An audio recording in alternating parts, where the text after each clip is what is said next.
Tasty cooking এর আরেকটি পর্বে আপনাদের ওয়েলকাম। আজকে আমি তৈরি করে দেখাবো ঘরে বসে কি করে দোকানের স্বাদে মজাদার মিষ্টি দই তৈরি করতে হয়।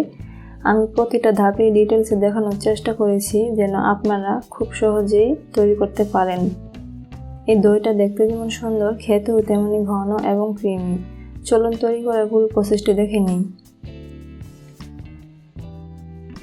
প্রথমে আমি দইয়ের কালার আনার জন্য ক্যারামেল তৈরি করে নেব।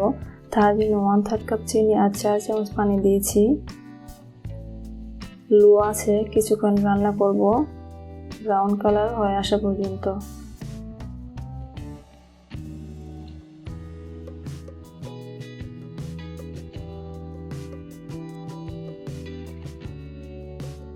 ক্যারামেল হয়ে গেছে,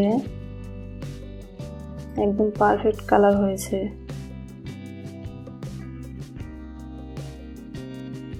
এখন আমি দুধটা দিয়ে দেব, সবটা দিব না, প্রথমে অল্প দেব। দুধটা দেওয়ার পর ক্যারামেলটা জমাট বেঁধেছে, বড়ি পাওয়ার কিছু নেই, কিছুক্ষণ নাড়াচাড়া করলে ঠিক হয়ে যাবে।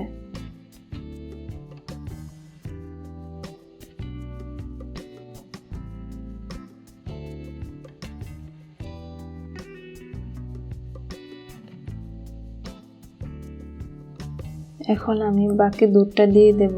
আমি 1 কেজি দুধ নিয়েছি, জাল করে আনুমানিক 700 গ্রাম করে নেব।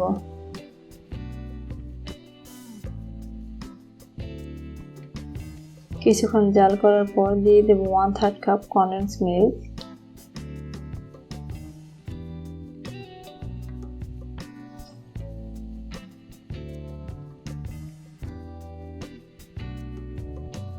আমি কোনো চিনি ব্যবহার করব না, তাই কনডেন্স মিল্ক দিয়েছি।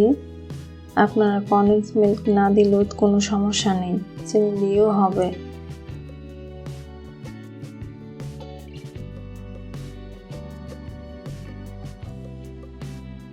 আবারও কিছুক্ষণ জাল করব।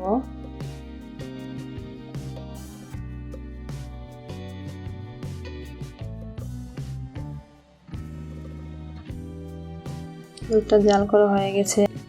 আমি 1 ঘন্টা আগে থেকে হাফ কাপের চেয়ে একটু বেশি টক দই নিয়ে একটা চালনিতে রেখেছি, যেন এক্সট্রা পানি থাকলে ঝরে যায়।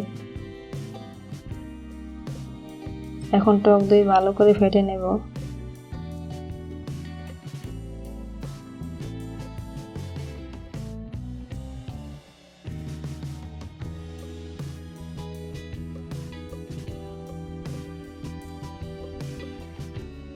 দুধের মধ্যে 1 থেকে 10 সেকেন্ড আঙুল ডুবিয়ে রাখতে পারলে বুঝতে হবে দুধটা দই বানানোর জন্য পুরোপুরি প্রস্তুত। এখন সেই টক দইটা দিয়ে ভালো করে মিশিয়ে নেব।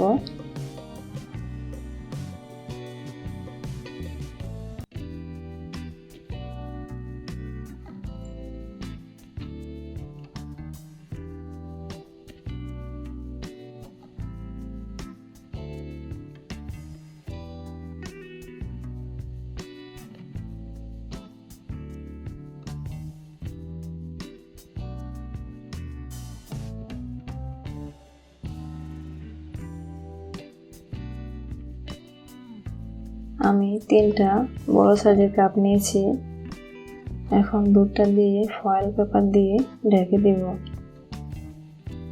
আপনাদের কাপে যদি ঢাকনা থাকে তাহলে অবশ্যই ঢাকনা লাগিয়ে দিবেন।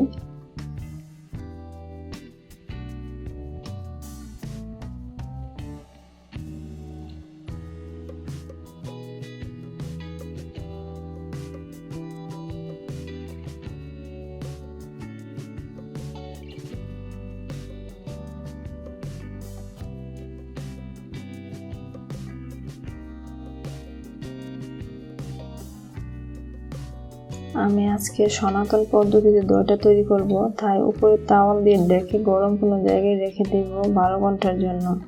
ফিরে আসছি 12 ঘন্টা পর।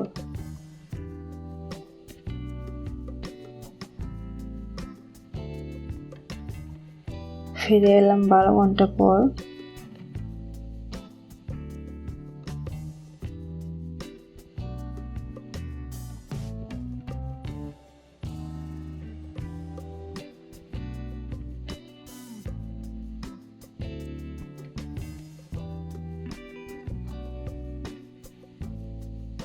দেখুন দইটা কত সুন্দরভাবে জমেছে।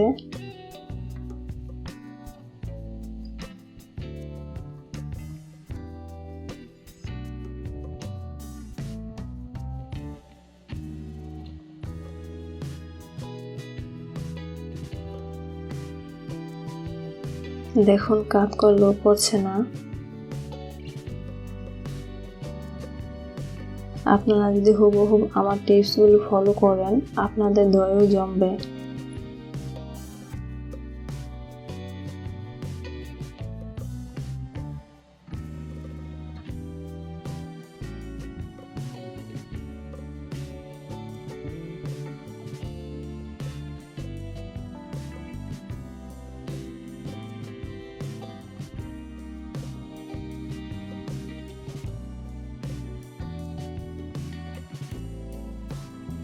আমি দইটা আপনাদেরকে একটু কেটে দেখাচ্ছি।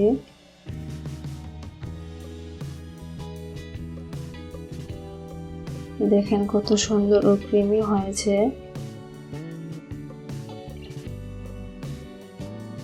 আমার ভিডিওটি যদি ভালো লাগে লাইক, কমেন্ট, শেয়ার এবং সাবস্ক্রাইব করে পাশে থাকা বেল আইকন অন করে রাখবেন পরবর্তী ভিডিও পাওয়ার জন্য।